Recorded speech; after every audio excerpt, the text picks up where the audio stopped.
Agora, sobre essa situação do X9, né? Tem aí essa situação que está desagradando muito o Vitor Pereira, a comissão técnica, os jogadores, que tem alguém dentro do Flamengo que entrega as escalações para a imprensa, e não só a escalação, tá?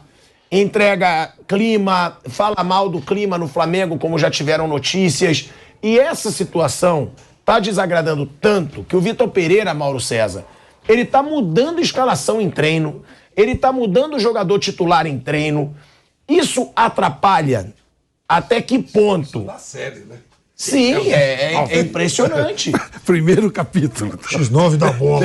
E é verdade, pior que é verdade. Ele tá trocando sim. Ele tá trocando esquema tático. Não, mas não é só... Ó, já tem negócio de X9 desde o Jorge Jesus. Já tem negócio de X9, também teve com o Rogério Ceni.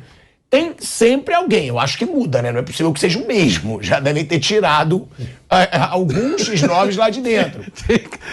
Tem criação. Tem plano de carreira pro X9. Criador de X9. Agora, é uma pergunta. Por que, Mauro, na sua opinião, no Flamengo tem tanto X9 a mais do que nos outros clubes? Porque a gente não vê tanta escalação vazando assim nos outros clubes. E você, a gente sabe que você apura muito, eu também, mas eu não tenho ideia de quem seja.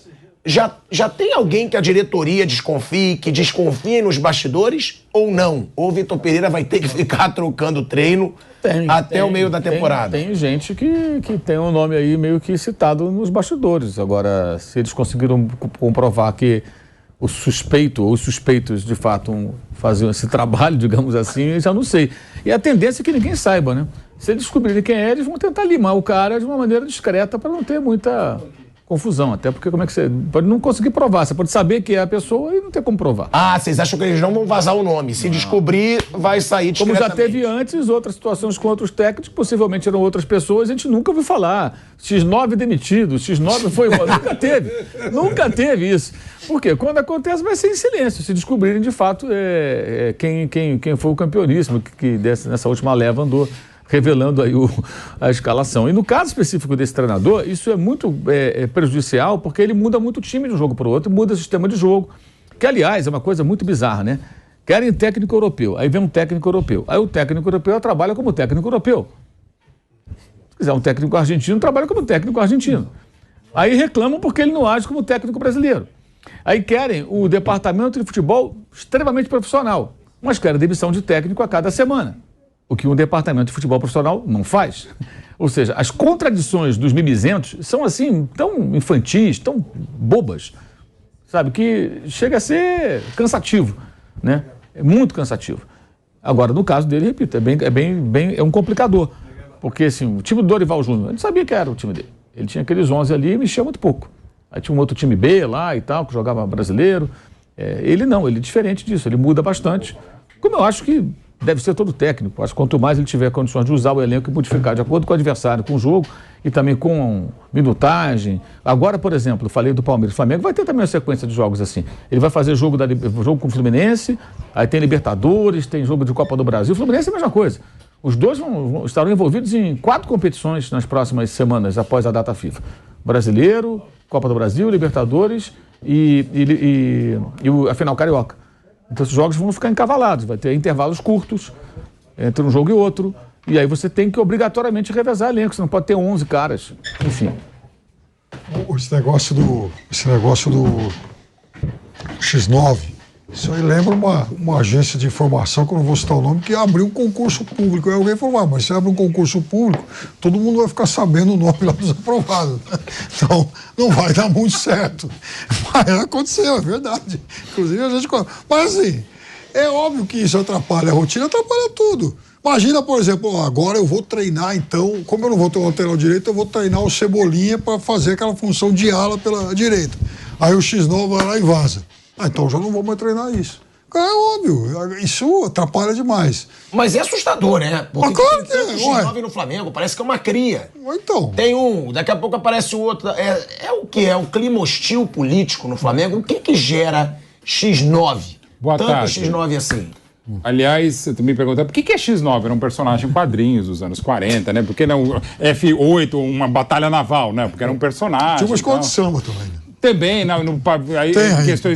questões carcerárias também. Também, X9 paulistano de Santos. Mas então, dever lembrar que no Corinthians também teve uma época com o Vitor Pereira. O pessoal que odeia o Vitor Pereira, e não são poucos, e não só na Gávea, tá achando que o problema é o Vitor Pereira, que o Vitor Pereira vazaria no Corinthians e vaza no Flamengo. Eu acho que não é por aí, né? Até pela grande vitória de ontem, é muito melhor que o futebol também. Assim, é um problema a mais a ser detectado e tal, mas acho que não merece muita discussão também, porque daí dizer que o Flamengo não estava bem porque havia um X9 também é um saco, causa constrangimento, causa desgaste, mas daí não é o problema. Até porque o Flamengo, bem ou mal, achou uma solução, alguma alternativa de solução com os 3 zagueiros. Eu acho que você não pode demonizar de vez o Everton Cebolinha como ala pela direita, é só, não estou comparando mesmo, né? O Nagelsmann com o Vitor Pereira, nem o Bayern de Munique hoje com o Flamengo. Mas o Bayern de Munique já há algum tempo, não só ele, o próprio Guardiola algumas vezes, e estou ainda menos comparando o Vitor Pereira com o Guardiola, mas você usa algo que não se usa muito no Brasil, que é um 3-2-4-1. Ou seja, 3 zagueiros, 2 volantes, 4 lá na frente e um atacante. Entre esses 4 lá na frente, você pode ter um ala e um ponta. Na boa, recua um pouquinho, faz a função. O próprio Rony, por exemplo, foi lateral direito na final do Mundial, numa linha de 6, que também não é tão usual. Mas enfim. O Paris Saint-Germain jogou comando de ala. Jogou comando de ala, muitas vezes joga, pode ser o Coman, pode ser o Gnabry, enfim. E a característica eu não acho demonizante, você nunca vai dar para o Everton Cebolinha jogar, até porque ele gosta mais de jogar à esquerda do que à direita, também é uma característica, também não é diminutivo. Há jogadores na história do futebol mundial espetaculares, zagueiros, pontas, que gostavam mais de um lado do que do outro, e nem por isso deixavam de ser grandes jogadores. O que é importante para o Flamengo ontem é, primeiro, ganhar, claro, eliminar um adversário direto e contar mais rivalidade, e segundo, agora, creio eu, vai ser esse tempo de folga. Folga não, de trabalho. E isso é para o Flamengo, é para o Fluminense, que foi fantástico no 7-0, está jogando bem bonito.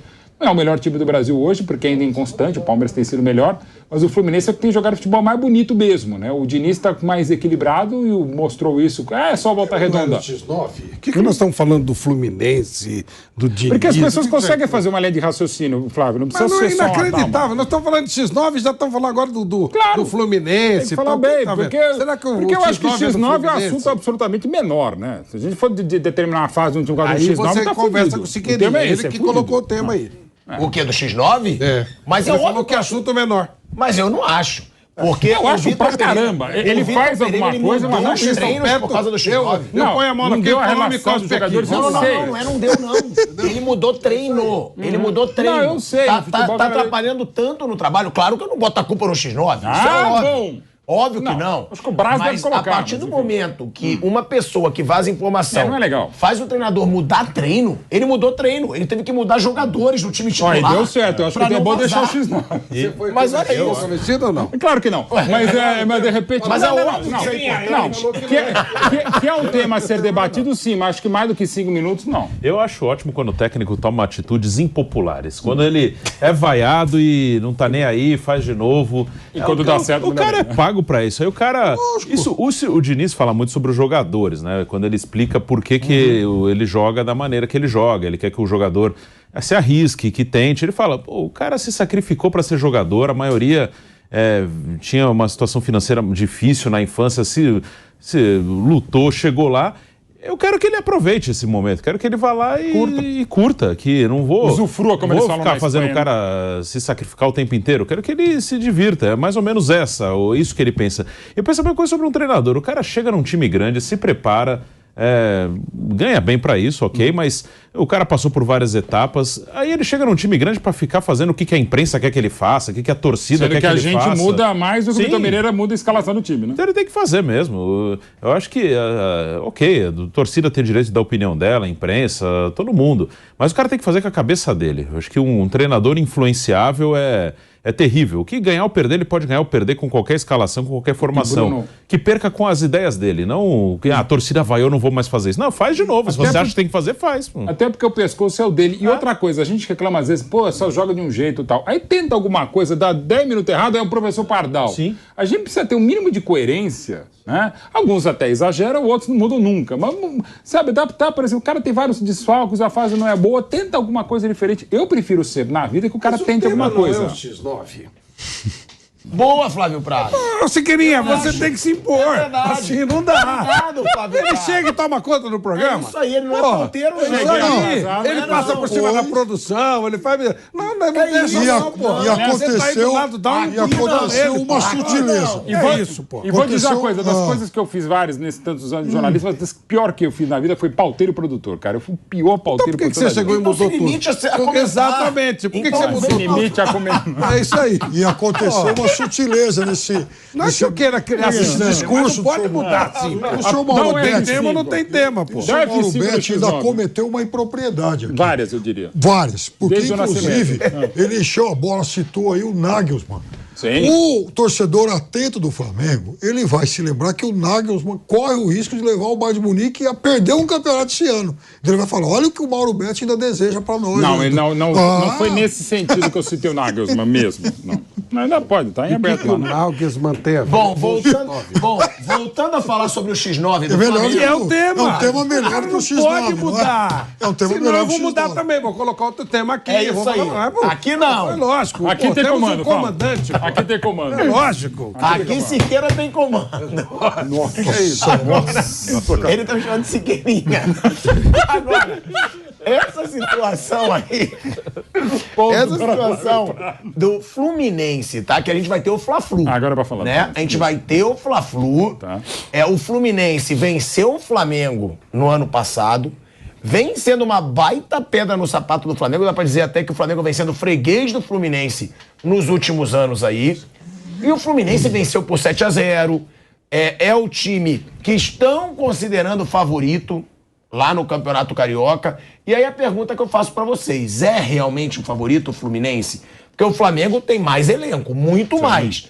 Mas o Fluminense mostra mais futebol hoje. E aí eu pergunto, é o favorito por ter o Flamengo como freguês nos últimos meses aí? Nos últimos anos, na verdade.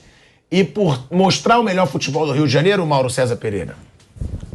Assim, eu acho que o Fluminense assim, tem um recorte, né, depois do jogo de sábado, que é o recorte do jogo de sábado. Só que menos de uma semana antes, o Fluminense perdeu por Volta Redonda. Perdeu por 2-1 e estava 2-0 e o gol do Fluminense foi aquele gol com o Nino escalando o jogador adversário. Esqueci agora, Natan era o cara do Atlético Mineiro contra o Atlético, lá que levou um tapa no rosto e nada foi marcado. É outra história. Mas enfim, o Fluminense sábado foi impecável, o Volta Redonda estava muito mal, o time estava pregado, tinha feito uma partida difícil lá em Goiânia contra o Atlético pela Copa do Brasil, eliminou o time do Atlético Goianiense, né, que até há pouco tempo era um time de Série A, e nitidamente o Volta Redonda estava mal, muito mal. Não é um time para tomar de 7-0 de nenhum outro ali do Rio de Janeiro, a meu ver. O Fluminense tirou proveito, fez essa goleada, deixou uma imagem positiva, a torcida compareceu em grande número, mas se você pegar o jogo da semana anterior, o Fluminense não foi bem. Perdeu o Volta Redonda e não jogou bem. Se pegar o Fla-Flu, o Fluminense não foi superior ao Flamengo. Pelo contrário, acho que até que o Flamengo incomodou mais o Fluminense do que o inverso, embora tenha perdido. Então é muito difícil afirmar isso. Eu não sei como vai ser o comportamento do Fluminense. O Flamengo vai repetir aquele comportamento do primeiro tempo que dificultou a saída do Fluminense e o jogo do Fluminense da maneira que se propõe a jogar o time do Fernando Diniz, porque essa facilidade que encontrou sábado, evidentemente, não deverá encontrar, creio eu, porque não encontrou no último Fla-Flu. Então, são 2 jogos, o Fluminense tem um trabalho de muito mais tempo, evidentemente isso é uma vantagem grande, tem uma boa equipe, o Flamengo tem um time com mais recursos, mais banco, com mais qualidade, no geral. Não acho que seja assim, franco favorito. E tem 2 semanas aí de intervalo para treinar, preparar, recuperar fisicamente para muita coisa acontecer. Não acho que tem um favorito, não. Acho que é bem equilibrado. Acho que, pesando todos os prós e contras, eu acho que vai ser equilibrado, como foi o jogo recente entre os dois. Eu acho que tem um equilíbrio, porque o Fluminense é um time melhor coletivamente e o Flamengo individualmente é melhor. Então, dentro desses aspectos, tem um equilíbrio. E essas 2 semanas vão ser muito boas para o Flamengo, porque para enfrentar o Fluminense, o próprio Vitor Pereira fala isso, né? Para enfrentar o time do Diniz, ele tem que jogar de uma maneira um pouco diferente e vai exigir muito da parte física. Isso aconteceu no Fla-Flu. Acho que tem estratégias que você pode tentar. Uma, marcar a saída de bola, pressionar, e o Flamengo fez bem isso no primeiro tempo contra o Fluminense, funcionou, fez um gol, teve outro anulado, que foi marcado uma falta exatamente na pressão do Matheus França, acho que em cima do André, e ali o Flamengo poderia ter feito 2-0. E seria difícil o Fluminense virar depois de um 2-0. Então funcionou até certo ponto, a estratégia de marcar pressão. Depois o Flamengo não teve físico, por isso que eu acho que é importante que o Flamengo aproveite bem essas 2 semanas, porque é uma das estratégias e foi uma estratégia que funcionou. Enquanto o Flamengo teve fôlego, funcionou. E a outra seria marcar mais atrás, deixar a bola com o Fluminense e tentar pegar no contra-ataque, que eu acho que não combina muito com as características desse time do Flamengo. Então eu imagino que a marcação-pressão, mais uma vez, ela será utilizada. E vamos ver se o Flamengo vai ter mais fôlego para fazer. E tem 2 semanas para se preparar, para estar melhor fisicamente. Então acho que é uma final muito boa. É um time muito bem treinado. Para mim, hoje, talvez na parte coletiva, o Palmeiras, claro, tem um trabalho, é um outro estilo de jogo, mas é um trabalho mais longo até que o do Fluminense. Fora isso, coletivamente, eu não vejo ninguém melhor que o Fluminense, só o Palmeiras. Na parte coletiva, não individual. Mas no individual o Flamengo tem mais talentos, então ele consegue equilibrar. Porque coletivamente hoje o Fluminense está bem melhor, até porque tem um trabalho mais longo. Flávio Prado Bruno diz, seu filho querido, diz que o Fluminense está bem melhor, né, taticamente, tecnicamente nessa temporada. Você concorda? Antes de você responder, já que eu adoro te cortar, break na Rádio Jovem Pan, seguimos no YouTube. Vai, Flávio Prado. Está feito ao filho querido. Aguardando com muito O resto, eu vou mais ou menos na linha dele, sim. O Fluminense está bem treinado, está com um trabalho muito mais longo, né, do que o do Flamengo. Mas as individualidades do Flamengo podem fazer diferença, sim. Concordo quando o Mauro falou do Arrascaeta, ele vai ficar parado e ele faz uma diferença muito grande. Se ele fosse com a seleção do Uruguai, era um ponto muito forte para o Fluminense. Não dá para apontar favoritismo, não dá mesmo. Porque o negócio vai demorar para acontecer, muita coisa pode rolar. Realmente, taticamente, o Fluminense está melhor, mas individualmente o Flamengo é o Flamengo. Decisão, esses jogadores do Flamengo, eles crescem muito em jogos decisivos. Então eu vejo jogos extremamente... Os jogos, né? São 2 jogos, extremamente equilibrados.